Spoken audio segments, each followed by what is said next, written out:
Yo, welcome to the Star Wars Newsnet Live. I am your host, Paul Hermann. I'm back. It's been a minute. It's been a freaking minute. But we are joined by the bearded wonder himself, Brian Miller. Brian, how are you, sir? What's going on, guys? I'm coming off of a little bit of stuff, so bear with me if I have to mute my mic to cough and all that jazz. I know nobody wants to hear that. How dare you? How dare you cough? Caring is not caring. Yeah, exactly. So thank you for joining us. I'm not sure. I think our Facebook thing got all out of whack for whatever reason. So if I don't know if you're looking at that, Brian, while I'm spewing words here.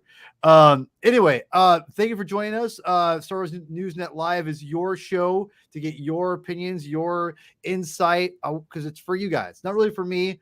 Me and Brian are already on podcast. We're not really. I don't need to talk about more Star Wars. I mean, I can always talk about Star Wars, but I want to hear what you guys have to think. So if you're on Twitter, Facebook, or whatever, I want you to come into the live chat here and say some, like, what your thoughts are on the last two episodes of Convert and the Foundling from the Mandalorian season 3. So again, I want you guys to come in here. I want to hear, or I say here because I'm going to read your thoughts or whatever you guys write in the live chat. But join us in the live chat here. Tell us what you think. I want to know. I want to hear what the people are. Everyone's saying. Everyone's thinking about the Mandalorian season 3. So while we're waiting for more people to join us, who knows? Maybe it'll just be one person. I don't know. We'll find out, Brian. You never know. It's always crazy. Hoping Dan and Bo rework the Crete. Yeah, yes. They are. There's a lot to get into about this. So JPT, thank you for joining us. People, as again, hit the like button, subscribe, all that jazz, yada yada yada. But most of all, get into the chat. I want to hear what you think. People who are watching right now, I have 3 people. Let's hopefully more people show up. You 3 besides JPT, 4. Okay, let's keep going. Tell me what you think about Mandalorian season 3. I want to hear first. I want to hear what we think about the Convert. We'll get into the Foundling shortly. So, Brian, while we wait for more people to go, and JPT, we will address this because this is definitely a part of the conversation.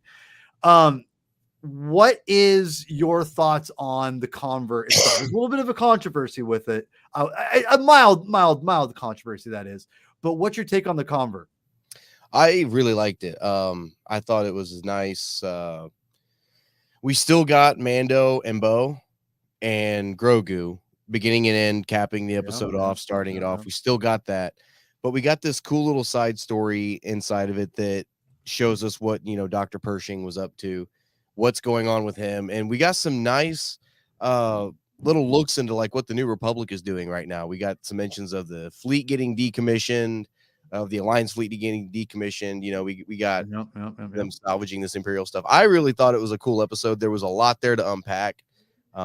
Before we went live, you were talking about, how it felt like it was a necessary episode. It was definitely something that I think needed to be told. So I really enjoyed this episode quite a bit. And, we got like that shot right there of him in the opera house. We got that same opera house from episode 3 where we got the, the tragedy of Darth Plagueis the Wise, So good. It was some nice callbacks, nice throwbacks. So I thought it was a really good episode, honestly. The thing for me with sorry, my daughter's crying, if you guys can hear that. The thing with me and the Convert, and like you said before, like I told you before, listen, is the Convert going to be my favorite episode of Mandalorian? No, not at all. Is it something that I'm going to probably rewatch a lot? The bookends, yes. I will watch the first part and the last part. The middle part is not the most engaging thing. Now, that's not a bad thing. It's not a bad thing. It is not something I want to rewatch on a regular basis. And I don't think people would blame me necessarily, but it's not bad. There's lots of world building within the Coruscant. I think that's really cool. Going to get some more history, some more lore with that. And so I definitely think what they're setting up is important. Obviously, I think that's really cool what they're doing with this. It's just not something that I wanted to sit and watch, and I have some more issues with it, and I'm curious what the rest of the chat thinks here. Johnny, I agree. I don't need perfect Star Wars. I don't. I'm not here to say oh, I saw it 100%. Oh my God, this is terrible. I'm not like that. But but I'll be honest, this is not one I'd want to rewatch all the time. I mean, there's parts of Andor that I think are brilliant that I don't feel like rewatching a ton. I mean, but I think Andor is brilliant. So I mean, there's lots of, just because it's something you don't really want to rewatch all the time doesn't mean it's not good or necessary, or you know what I mean? And if you didn't like it, I totally get why too. But I'll get to more people in the chat. Brian, what else do you want to add with that? No, like you said, it was really good world building. It's like seeing the mountaintop on Coruscant. Yeah. That was really cool. That was a nice little touch. You know, but the thing is, you know, with this other Imperial officer from Moff Gideon's regime, I guess you could say, you can see that coming a mile away. You saw that I agree, a mile away, and you're just like, I see what's going on here, and Pershing didn't. You know what I mean? So he's naive. You know, he's and you know, we keep talking about this. We keep getting little nuggets of info about the cloning stuff, whether it be Bad Batch, whether it be this. You know, we've talked about how the cloning thing is going to be a big deal and how they're kind of setting that up for episode 9. Everybody talks about how Dave Filoni is going to, you know, make Mando retcon the sequel films, but he's not. He's actually he's not everything up to make it work even better. The same way he did with Clone Wars. You know, a lot of people weren't fans of the prequels. And when he came out with Clone Wars, it really built on the prequels and made them a lot better. And I think that's what they're doing with Mando too. Yeah. Well, here's the thing with Mandalorian. I think it's top tier Star Wars. You know, I've seen the chat here a little bit. I know people have not loved the season as much. It seems like that's kind of my gathering. Hard to top. You know, once you see Luke taking down Dark Troopers, everything just seems like. Whatever. Yeah, you know, I don't. You know, if I'm sorry you feel that way, Chris. You know, I don't feel it's underwhelming at all. I think the convert's kind of underwhelming, but I don't think the season's been underwhelming at all. In fact, I think the season's been fantastic personally. You know, in Johnny here, you know, I just want more. You know, I get it. Like sometimes you want more out of Star Wars and you don't always get what you want, and that's unfortunate. You know, I've been really fortunate myself that I've been getting everything I wanted of Star Wars out of this for the most part. So I haven't had any major issues with that. I have seen people, I think it's not the one thing I think that this season has done so far that I think that the second season didn't do is the second season did do that. The third didn't, is that it started off with a big bang in season 2, episode 1. I mean, how can you top a crate dragon with reintroduction of Boba Fett's armor and Boba Fett, Sand people team up? I mean, like you're talking about like check of like all kinds of great things, and they nail it too. I mean, you had that great moment where it goes like it fits the whole screen. I mean, like that is an all timer, and I think people maybe expected that something along those lines, and it wasn't that. It was still a solid episode. I liked it a lot. But it's not that. I mean, maybe that's kind of where it didn't set the table as well. Would you see that a little bit, Brian, maybe? Yeah, because I've said on this show before, that's still my favorite episode of Mando so far, not counting Luke Skywalker, right? So you can't count that. That's like it's a no-brainer. Yeah, that's still like the top episode of Mando for me. And yeah, it was so cinematic, you know, and it was great. But yeah, it's once you kind of see some of these other things that they can do with the show, I get where people are coming from saying it's underwhelming. I get it. I can see where they're coming from. Yes. For me, sometimes you got to take a step back and kind of do some slow burn a little bit and get through some good story building. You know what I mean? You know, not all stories, and I'm not saying that this is why people find it underwhelming, but you know, not all Star Wars is all blasters, lightsabers, Jedi lightsaber duels. You know what I mean? There's right. Like you said, there's world building there. There's lore to explore. And you know, you've got to build these relationships between these characters. To you know, for ultimate payoff later on down the road. Yeah, well, and I think the one thing that they've done a great job of is actually the Mandalorian itself in all 3 seasons is world build and build the lore and really emphasize what is going on in the greater Star Wars universe while also having a compelling story, which, you know, people, I want to make sure I reiterate this. That is not easy to do. You know, I mean, it is not. It's really impressive what Dave and and Jon Favreau have done with the series, along with the talented other writers and the directors that they have, this is special stuff in my opinion. So, I for me anyway, I think the season 3 started off pretty solidly.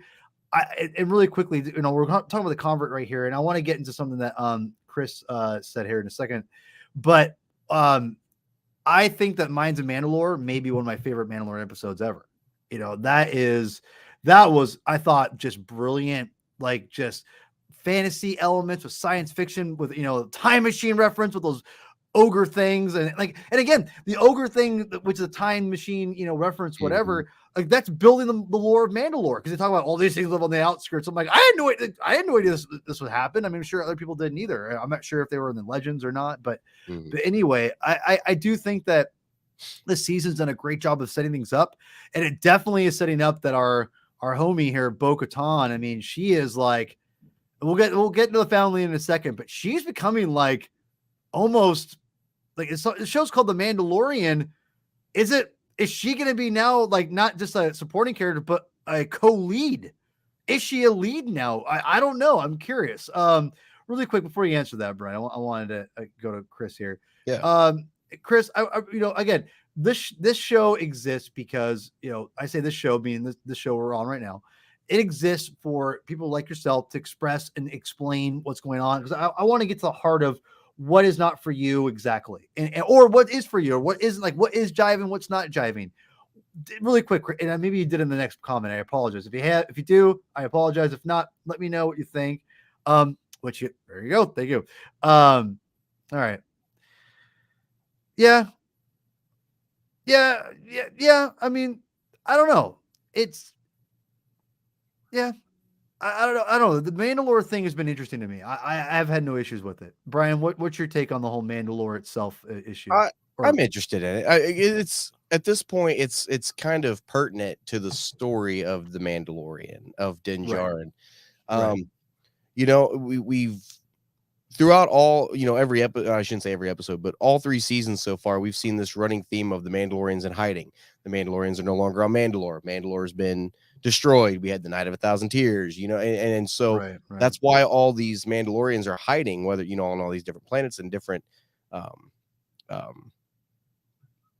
different sects of them. Different areas.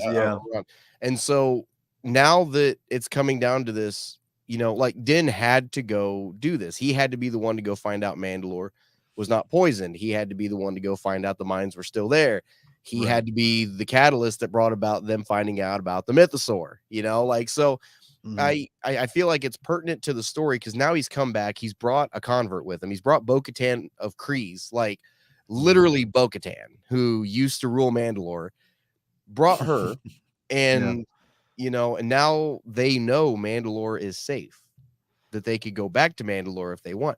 I think it's very pertinent to the story and to who Din Djarin is as a character.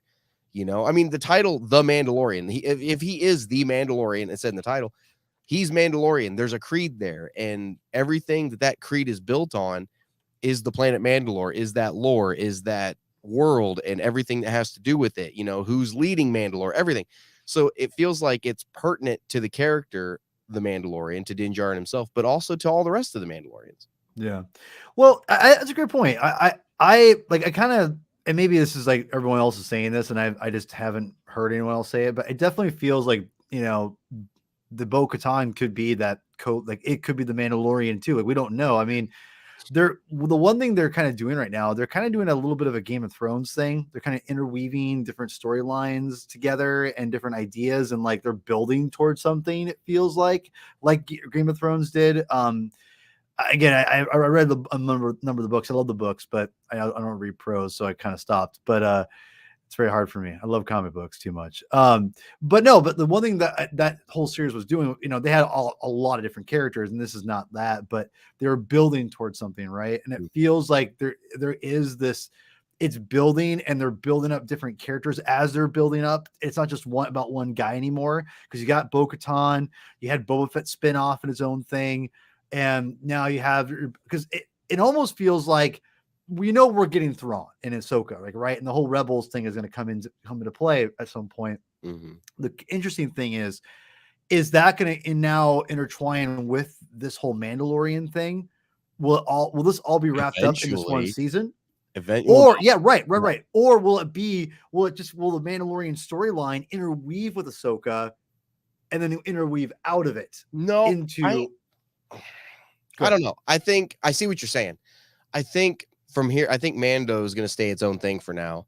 Ahsoka is going to end up being its own thing, and then eventually the two are going to cross paths again. Because like you just brought up, I totally believe that this massive crossover event that Dave Filoni has been teasing lately again is that it's going to be a big Thrawn crossover, a big canon adaptation of Heir to the Empire. So eventually we're going to see these characters all. You're going to start.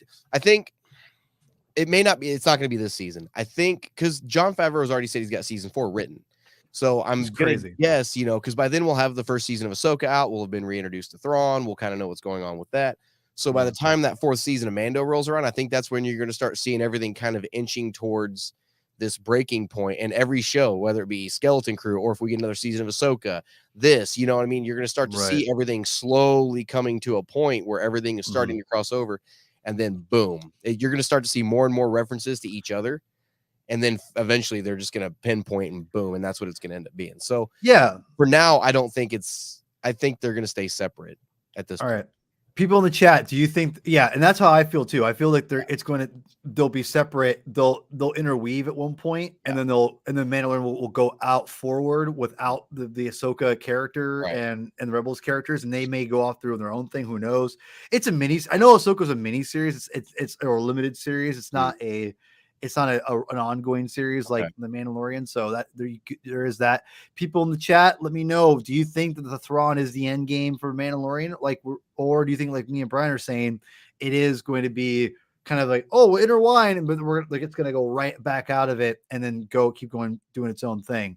Let me know in the chat. Again, this is for you. Do you like that idea? I guess here's the other thing. We'll kind of wrap up the convert because there's not really much to say. A couple complaints. I'm curious. Again, people in the chat, while you're thinking about interweaving, all that good stuff, I also want to know about this. Do you think this episode would have been better if they shortened the middle part more? And I say that, or mess with the pacing a little bit, because one of the things I said on the Saga Continues podcast that I'm on for Star Wars, which again, you can also follow us on the Saga Continues on Twitter, on Instagram, I believe. And we're also on all the podcast platforms. So go Saga Continues, go check us out there. One thing we talked about on there was, and I had said that on this last show we did, was I think that the convert would have been better if they would have intertwined the bookends of Bo-Katan and the Mandalorian and Mando, and put that more in the middle and broke it up a little bit more, and then cut a little bit more of the nuance stuff with Pershing and everything. And that I think would have been a tighter, more efficient episode. That's just my opinion. Curious people in the chat, would that make a difference for you? I don't know. It would have made a difference for me because I got a little bored because it just lingered. I thought the pacing was a little off, just in general. Brian, what's your take on that? And people in the chat, let me know. I thought it was great because I've said on this show before, how I didn't care for the whole Mando 2.5 thing in the middle of Book of Boba Fett. And that's not what this felt like, because you actually still had the beginning of the episode, which was actually a really good beginning. I mean, it was a good lengthy beginning about what was going on. You had this awesome TIE fighter, fight with Bo and Din, and, maybe a little tease of Thrawn, who knows, but and it's, I thought it was really nice. And it was a lengthy beginning before you even got the Mandalorian title card. And then going to Coruscant and seeing Pershing's story, because he was introduced in the Mandalorian, and he's got this history with Grogu, and we don't know exactly what they were doing with him just yet. And so to see him in this amnesty program, to be able to see a little bit of what the New Republic is up to, because we keep getting little flashes of that throughout the show so far, through both seasons so far, all 3 seasons, we see little flashes of what the New Republic is up to. And it was kind of nice to see Coruscant again, to see a Star Destroyer on Coruscant. That was awesome. That was cool. That was cool. That was cool. I really liked how they told that story. Excuse me. Sorry. Good. It told that self-contained little story. And I was glued during whole sequence, you know, because I was like, what's going on? You know, because as soon as I saw her, I was like, oh, what is going on? You know what I mean? Like, because you just don't trust her, you know? And so I by the time they got to that point with the mind flare, and then they finally did, you know, cut back to Bo and Mando, I'd forgotten about Bo and Mando. To be completely honest, it was a long episode. It was an hour-long episode. It was long. And so I thought it was fleshed out just fine. It cut off. It did what it needed to do. See, I would have been upset had it not had the bookends at the beginning and end, and it was just a Pershing. I think everyone would have rioted. Yeah, and so I'd have been like, really? But at least, you know, we got that really cool intro. We got a really cool outro. Yeah, you know, and we even got Grogu's first words. What were they again? Well, he's making those noises all the time. Yeah. You can't say those first words, but anyway, it was enough to make them both go. That's fair. You know what? That's fair. That's fair. So, you know, the convert, again, I want everyone in the chat. If you're watching, if you're not watching live, leave a comment too. That works as well. We want to get everyone involved. This is your chance not your chance. I want to voice your opinions. I want to hear what people are thinking, because I want to know what the fans are thinking, what the general census is. Especially, I mean, I want this for everything. That's the whole reason Star Wars Live exists, but Star Wars Newsnet Live anyway. But the thing is, this has been a very interesting season because I feel it doesn't have like the pizzazz that season 2 does, but I don't see a lot of negative things either. So that's in general. So I want you all to tell me. Give me, I want best out of 10, and you can give me do a Pitchfork style. If you know Pitchfork music website, they do like 7.3, 0.3, 0.1, 10.0s being the best, you know, so you can do like 7.2, 7.6, whatever, right? Tell me what you think, and it's comments too if you're joining us not live. But if you are joining us live, get in the chat right now. What is a convert? Is it a 5.3, 5.8? 9.9? Tell me in the chat. Let me know. All right. Anyway, so what's your give me your grade? Give me your grade. Well, how many episodes is this season? Is it going to be 8? Probably 8. Okay, yeah. So next week we'll be halfway through. So far, I give it a Commander Chris. I get it 7. I'll give it a 7.3. 7.3. I'll give it a 7.3. I'm really enjoying it so far. But I really like slow burn stories too. So okay. Johnny, thank you. Chris, thank you. Okay, so you're 7.3. He's 6.2. We've got all right. We've got the convert was an 8. He's at 8.0. It's a pretty. You know what? I'm gonna go ahead and say I probably am. I'm closer to Chris. You may not be enjoying it as much as other people, but you know what? We're more in like on this episode than we than you think. I'm a 6.7. 6.7 for me. It's not quite a 7. It's not a 6. It's a little too low. 6.2 is still a little too low for me. So anyway, all right. Now, would you say it's a 6.6? No, like 6.66. No, okay. Listen to you. Listen to you. Everything has to be a Star Wars reference. I don't blame you. Yeah. Which, by the way, I see you have a little headline. I need to put my headline in here too. I need to figure that out. How do I do that on here? Oh, here. I got it, guys. I got it. All right. So as I type my headline, it's so important. Sorry, everybody.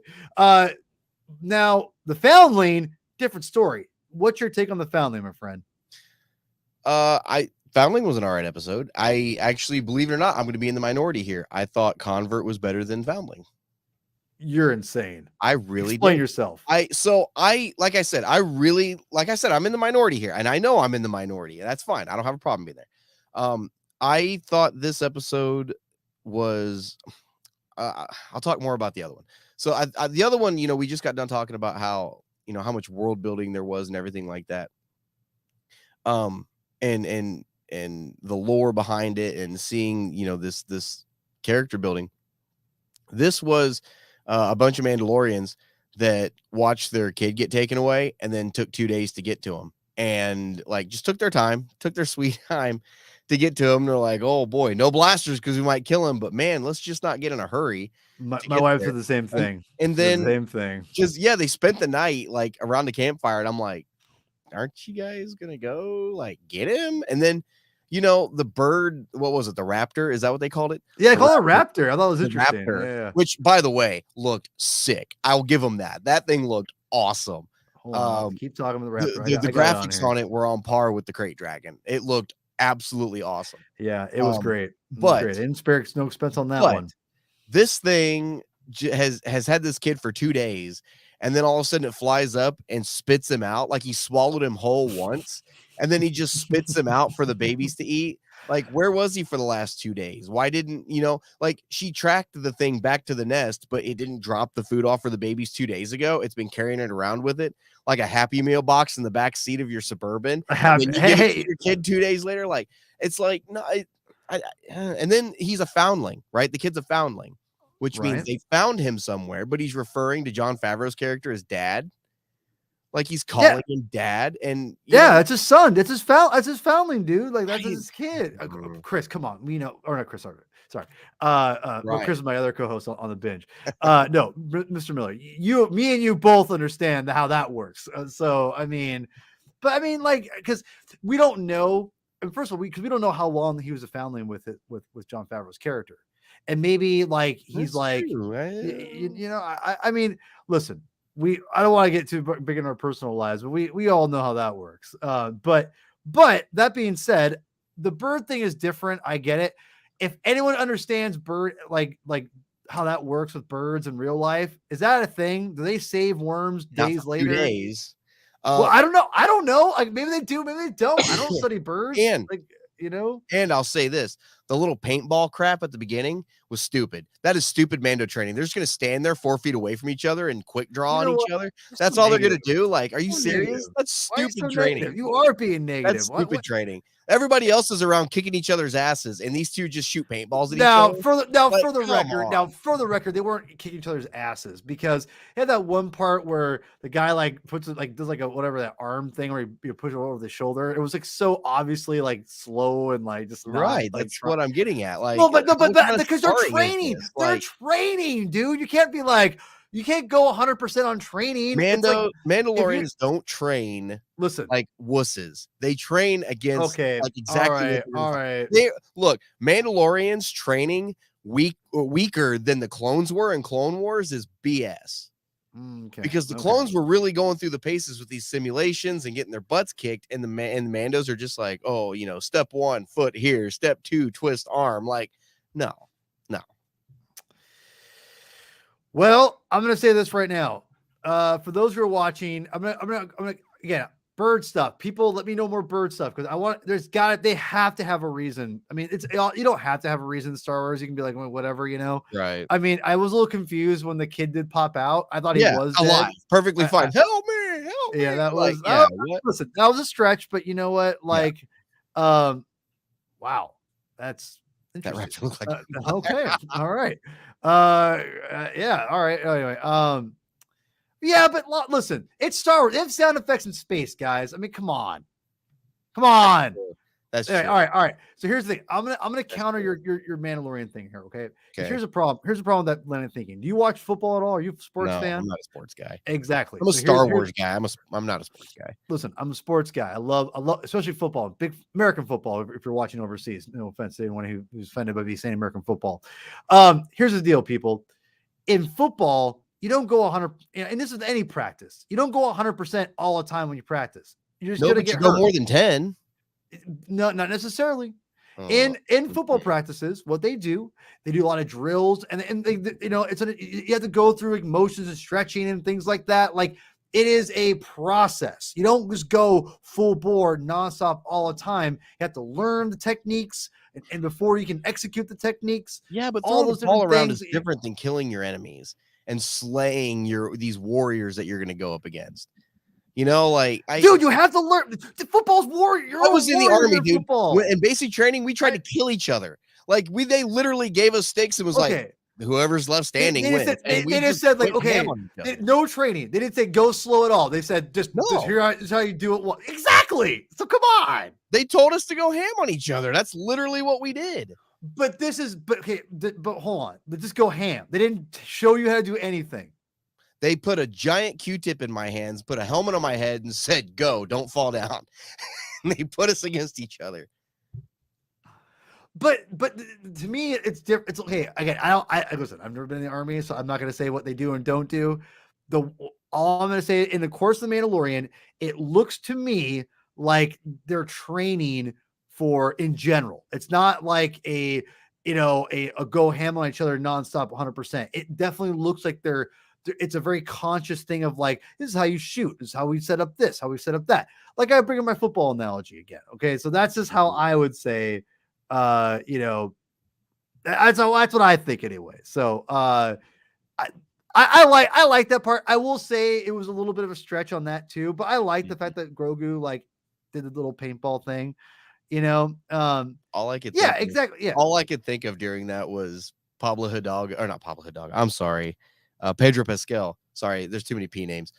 Pedro Pascal on Saturday Night Live going, my son does not have ADHD. He just likes to jump. You see Wow. Yoda. I'm sorry, that's what my brain went to. I was laughing. That's all right. No, you're good. You're good. No, this is training looked like a waste of ammo. Yes, it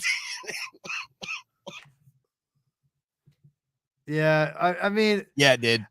Listen, I'm not gonna lie and say like when we watched it the first time, they were shooting the water, like, oh yeah, because they're gonna go up against the water. Tell you what, that water is some dangerous stuff, man. Let's just shoot all of our rockets. Hold on, and all of our what came out of the water the first episode? What came out of the water the first episode? Yeah, so why would you shoot more into it to stir anything else up? Is in case it comes back.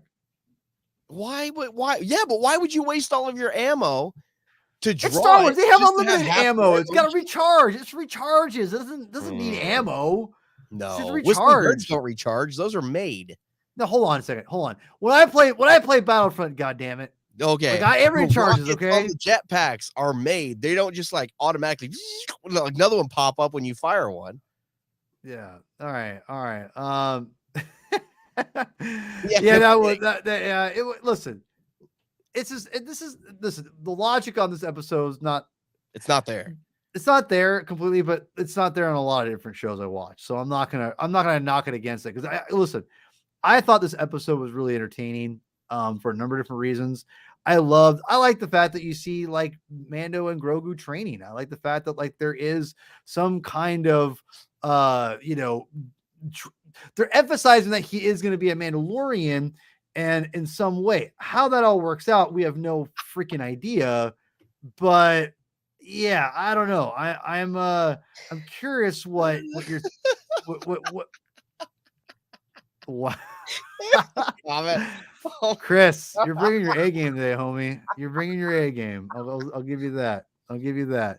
So, oh man, so you're killing me. That's good. What's everyone's take? Okay, so all right, we had a couple of scores in the episode. People, if you're watching live, if you're not watching live, I want a 1 out of 10 score, 10.2 or 10.2.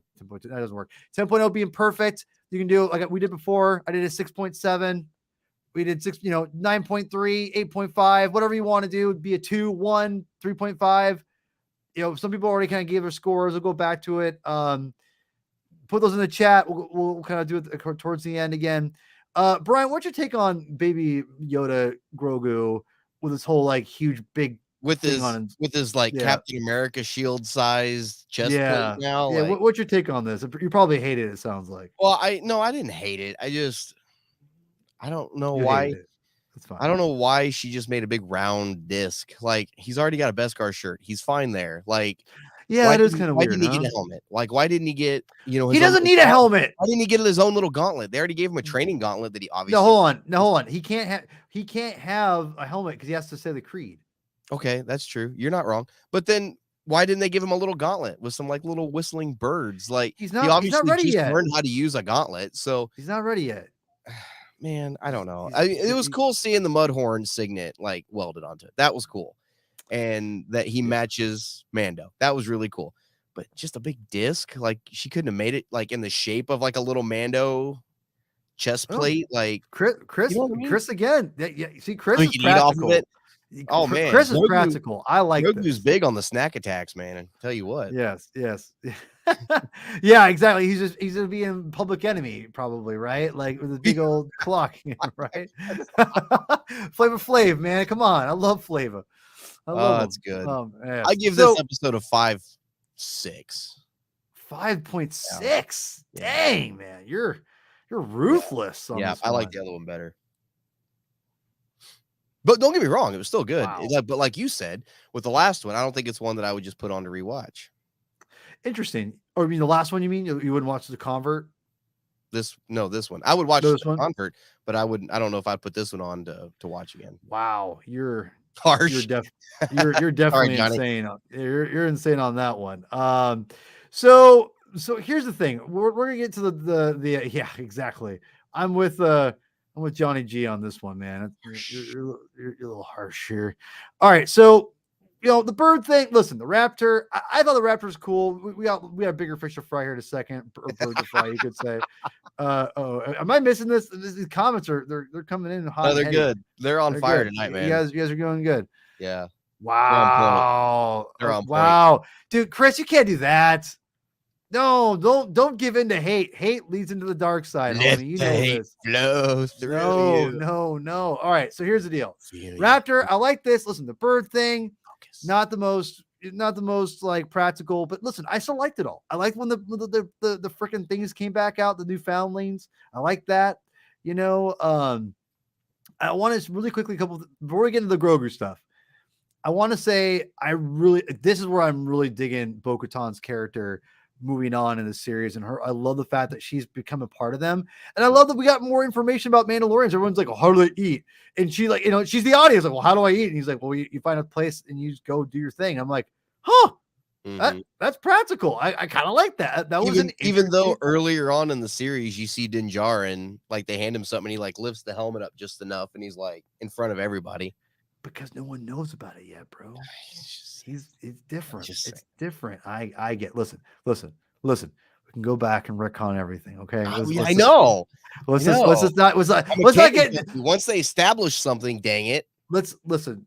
I read comics for too long to know that that's impossible. So just you gotta roll with it. People who are only know Star Wars canon need to understand when you're dealing with a evolving mythology like Star Wars and like Marvel comics and DC comics.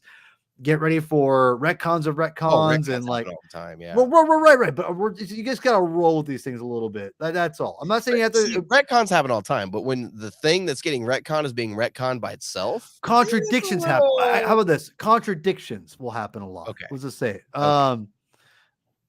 I mean, man, Chris is bringing, especially considering the Sarlacc, the Sarlacc acid was so strong that it like melted his armor like a crayon, right? But at the same time, 1,000 years though, he's supposed to digest over 1,000 years. It's supposed to be that strong. Yeah. Bird can just choke up a guy from 2 days ago and he's fine, no marks at all.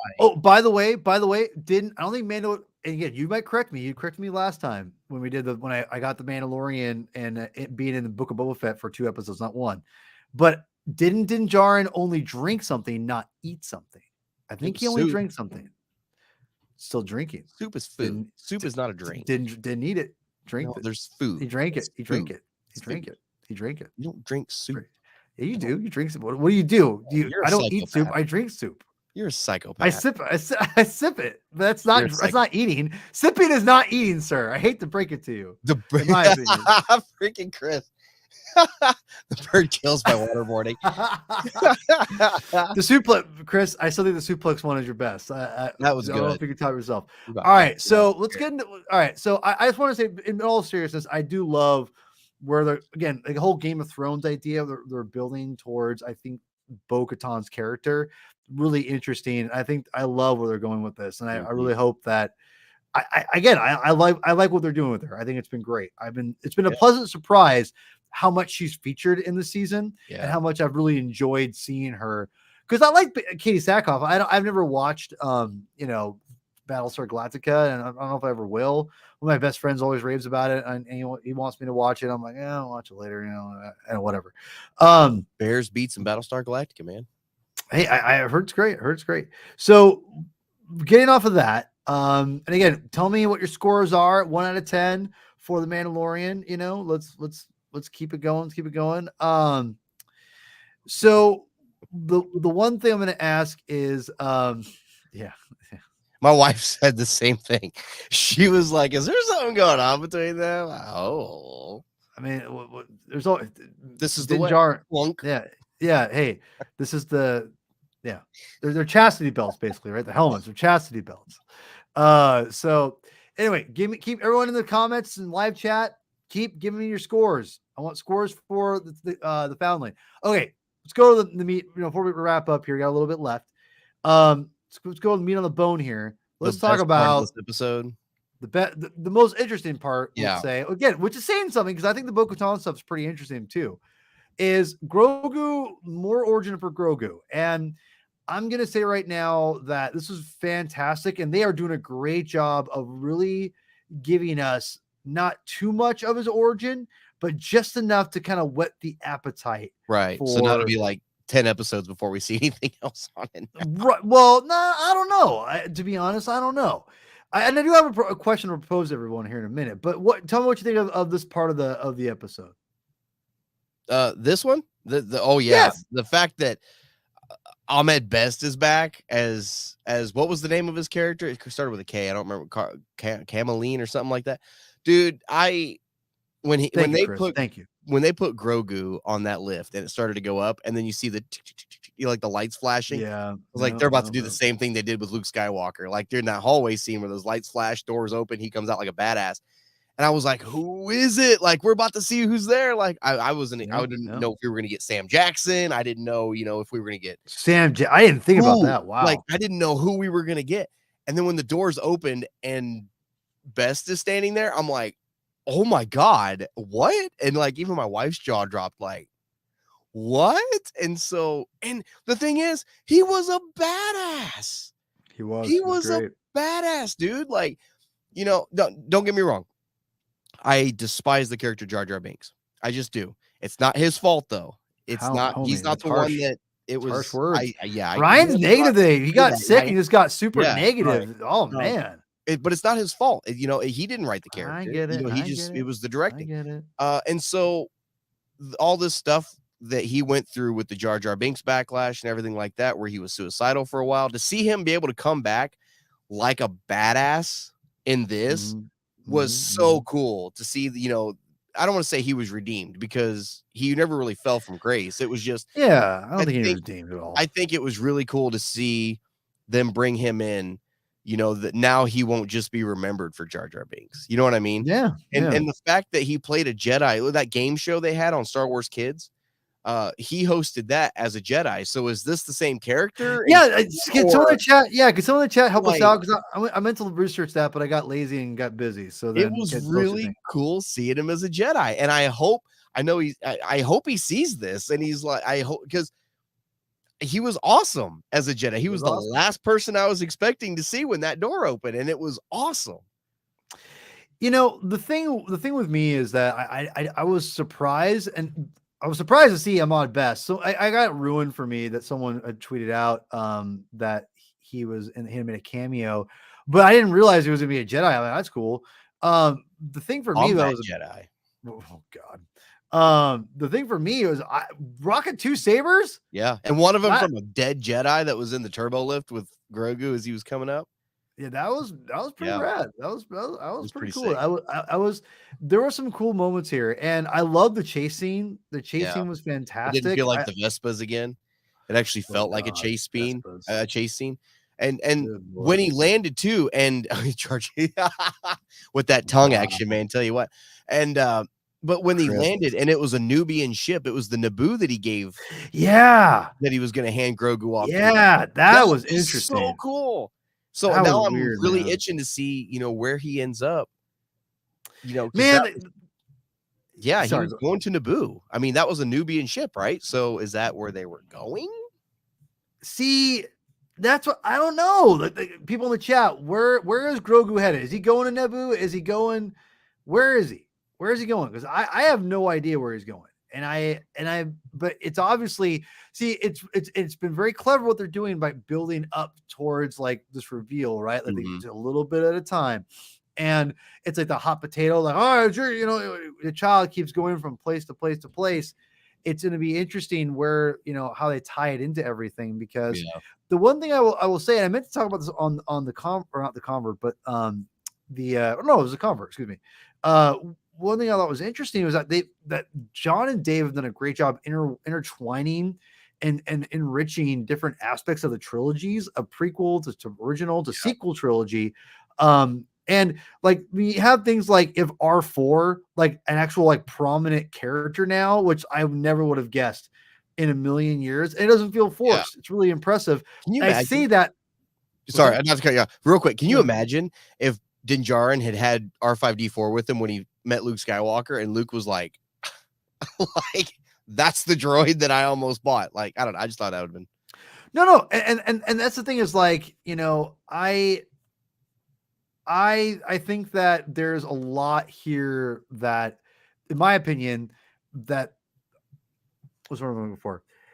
Grogu and where he's headed, like it's very interesting, and who's going to take him over, like because again he's getting passed on. Where is its significance at, right? Like that to me is where I'm like, okay, who's the Naboo, and they have because they have to be powerful enough to protect him, right? So he can't just go to anybody. He has to go to someone who can protect him. And so how are they going to enrich by intertwining these different characters like R4, but then like you bring in these Jedis, you know, and from the who are all dead at some point, you're intertwining these different characters and bringing them out. Like who's next? And right with Rebels with Rebels with Ahsoka coming out. I just there's more. I love how they're able to do that so flawlessly. Yeah, and it's been really impressive how that's going. Naboo, yes, Mr. Wilson. Oh, Mr. Wilson, how you doing? I remember you. I like you, like everybody. I thought it was kind of like I'm pretty sure it was supposed to be the same character. I'm pretty sure. Could be wrong. But no, I guess for me is if he's going to Naboo, who do you think has him? What's your best guess? I don't know because he's leaving in the middle of episode 3.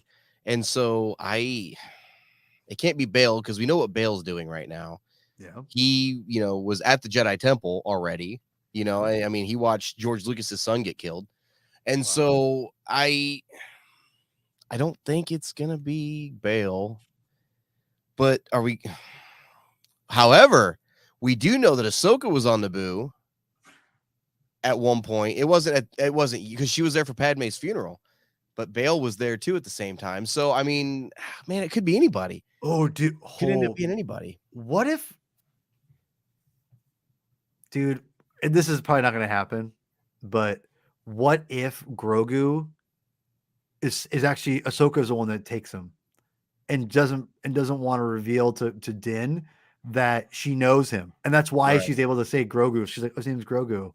Yeah, maybe. Like, I mean, I don't think so. It seems like, but it feels like there has to be a tie there somewhere. It's going to be somebody else, though. There has to be some kind of some substantial character, or not someone we know necessarily, but someone who has power of some kind to protect him because he can't protect himself. So people in the chat, who's protecting him? Go ahead.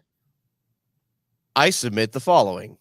Jocasta knew, because we know in the comics that she was trying to start the Jedi Order over again in hiding. These comics are so good. And it was in the comics. Good. And so we know that really never got off the ground because we know kind of what happened with her and Vader, which was badass, by the way. That was just go read Darth Vader Volume 3 by Charles Soule. Dude, she went out like a freaking boss. Like she did. And so I'm gonna say maybe Jocasta knew. I mean, Chris, you're drunk. No, no, doctor. All right, sorry, Brian. I didn't mean to interrupt. Go ahead. But yeah, no. For those of you that don't know, Jocasta knew went out like a boss. She was like on the ship with Vader and the stormtroopers, and she's telling the stormtroopers like, "You guys took Order 66. Like, you killed all the Jedi. You don't even know who you're working for. That's Anakin Skywalker." And in the comics, it's great because the clones kind of turn and look at Vader, and Vader turns and looks at the clones. And then the next frame shows the ship with blasters flying out of it and stormtroopers, and then they crash. Like, it was awesome. Dude, the lightsaber gun, I'm just going to say, she has a lightsaber gun, guys. Yeah, sniper rifle, basically. Yeah. I'm telling you, go, if you haven't already, go download it, buy it physically, whatever you need to do to read it. Yeah. It's probably on awesome one. That was awesome. No, like that whole series is phenomenal, and you will not regret. That's some of the best Star Wars comics ever made, in my opinion. And I will fight and I will argue, and you will lose. Not you, but you. No, I agree. Bar none. They're awesome. I mean, to be fair, I think all Darth Vader series have been great. Like they've been all like pretty much worth reading, in my opinion. So Jocasta New, maybe. That'd be interesting. I'd be down with that, to be honest. I don't think so. I don't think it's gonna be her. I do think it's got to be some kind of Jedi. I don't think it's gonna be Kanan. That'd be cool if we had Kanan though. Kanan's on the run at this point. Caleb. Well, loosely run the run. As much as it feels like we're gonna get eventually a Mace Windu return at some point. I think it's inevitable. It feels like. Like in some kind of last stand, like the Kenobi. I don't want it to be Mace. No. I feel like Mace.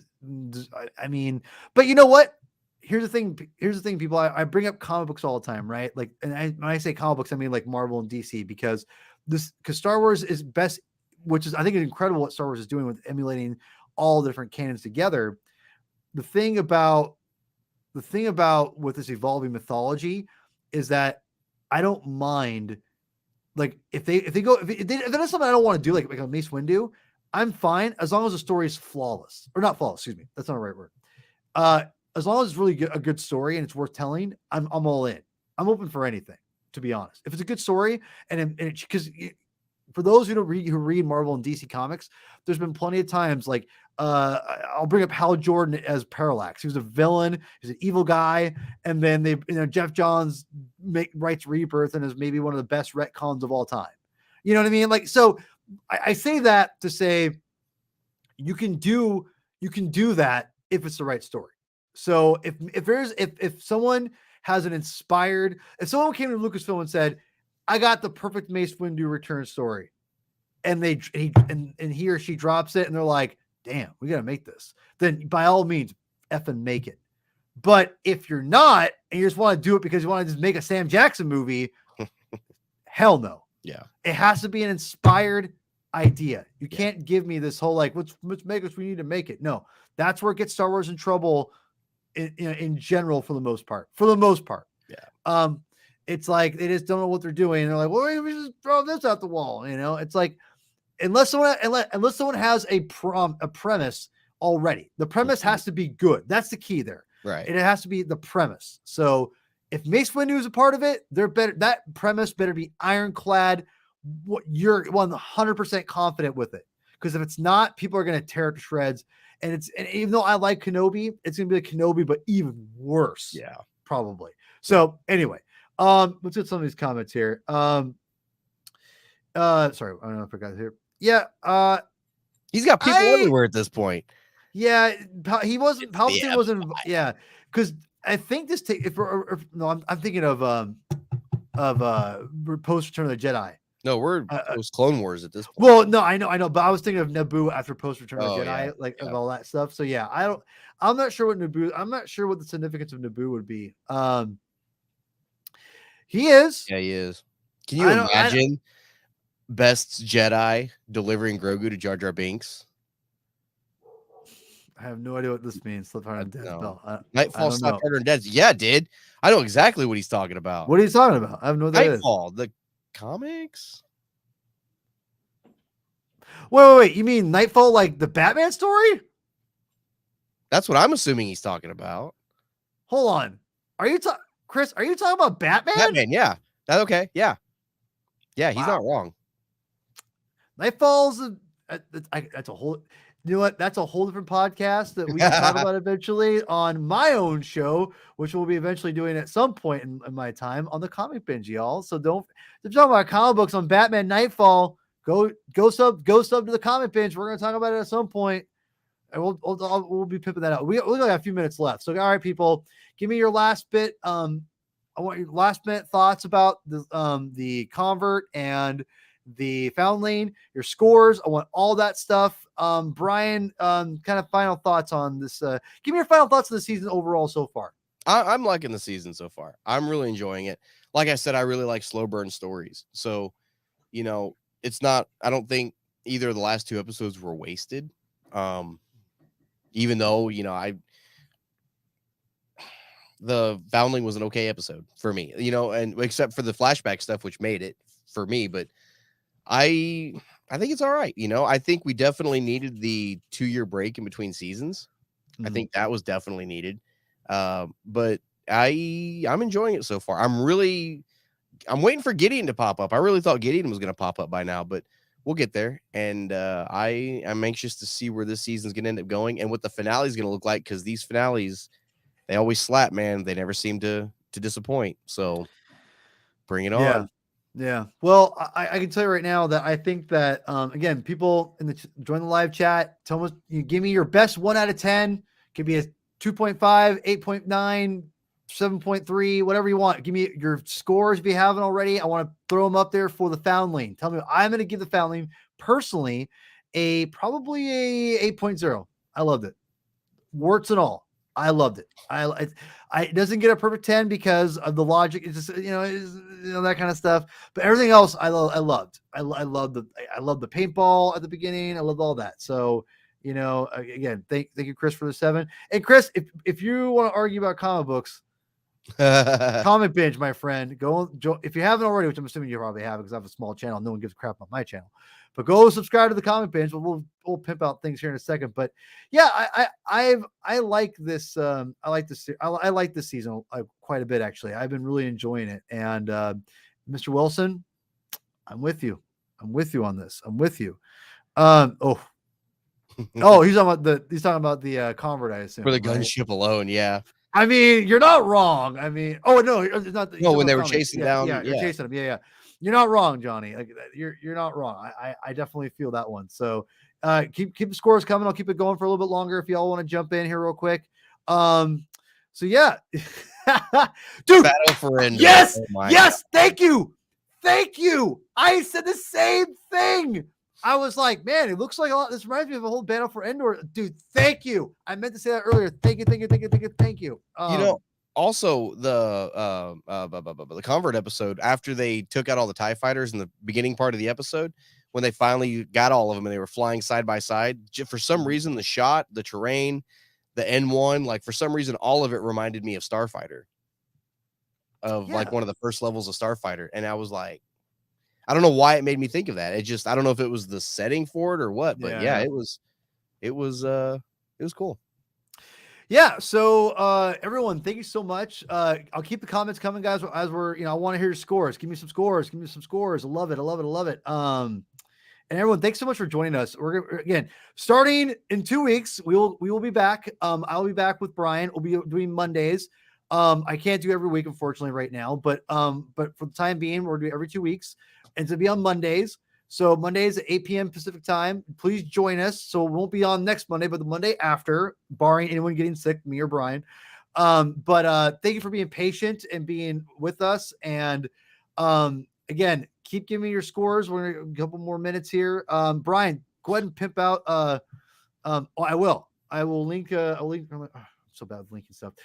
Go ahead and pimp out your stuff, my friend. I'll get some more things. You guys can find me at my show, the Star Wars Canon Podcast. My co-host and I are going to be. He's finally coming back. He's been on a little bit of a hiatus, had some family stuff going on, but he's finally going to be joining me this weekend. We're going to be probably talking some Mando. We're going to be talking some upcoming canon material, what we probably think is coming out of Celebration. But also keep in mind, on May 6th, for my show, where I'm going to be doing a 24-hour live stream. We're going to be playing Jedi Fallen Order. And then if and when we get done with that during the 24 hours, we're going to be going into Jedi Survivor. And we're going to be trying to raise money to raise awareness and prevent veteran suicide. I'm going to be doing that by giving away some of my hardback editions of canon novels since I went digital. And if you guys donate a certain amount, you'll get to choose which novel you'd like. And I'll send it to you as a thank you for your donation. So hopefully we can get rid of all these books during the stream and raise some money for a good cause. And I'm really looking forward to it. So that's going to be on May 6th. I think it's a Friday night going into a Saturday. So 7 p.m. to 7 p.m. But yeah, you guys can check out the Star Wars Canon Podcast every week, 7 o'clock Saturday. Dude, that's awesome. I think it's really rad you're doing that, man.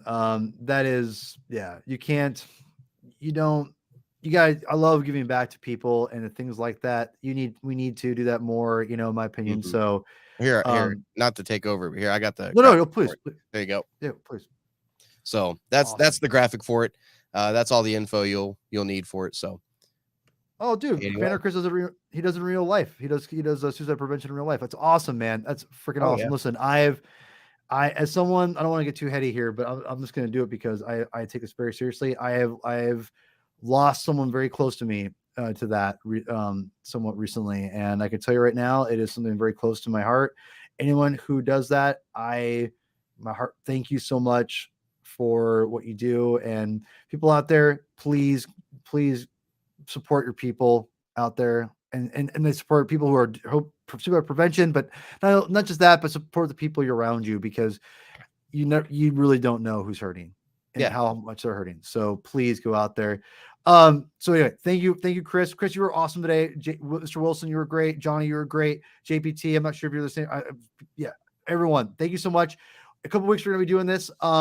I just put the link, Chris, and everyone in the live chat for my latest episode for YouTube for Comic Binge. So if you haven't done so already, which I would love for y'all to do right now, because I'm so close to 1,000 subs. I would love if you guys could help me get to 1,000 subs this weekend, which I don't think it's going to happen. But either way, please subscribe to the Comic Binge. We do episodes every week. We're going to do a double episode next week. We're going to do a Star Wars. We're going to do a little bit of a review, kind of like what we're doing here, with my two Star Wars buddies here, Scott Rifen and Chris. Chris Carey. I almost forgot his last name. Sorry, Chris. Chris Carey. I'm going to not talk much because I've already got two other podcasts like this one, the other one we're doing. So I'm not doing that. But we're going to talk about the two original comic books for Marvel Star Wars that introduces the Mandalorians, so that's going to be a lot of fun. I forgot what their name was. Joda Cass. Is that what it was, or something like that? Anyway, I'm terrible with names. Oh, I think it's Joda Cass. The original name? No. Like in the original Marvel comics, they introduced the Mandalorians, these different Mandalorians. Right, yeah. It has the iconic cover of like Boba Fett doing that whole thing. So Anyway, we're going to review those two comics next week. But this last week, we talked about Rob Liefeld's Captain America in my sub-series called Just How Bad Is... ... Jesus, look at the pecs on that guy. Yeah, well, that's all I got to say. That's a very infamous picture. People loved rip on Rob Liefeld because of this picture, and he's got a sleep on his back. Yeah,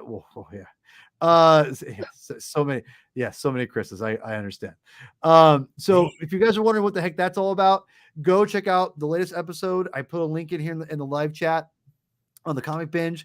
We're joined by Rob Duenas from Making Star Wars live streams. He's a fantastic illustrator, hilarious dude. Me and him don't agree on everything, argue a lot, but he has a lot of history with comic books like I do, and has a great insight. And we talk with him and we review the comic, because the comic is more than this picture, this very infamous, hated picture that he has. So just keep that in mind.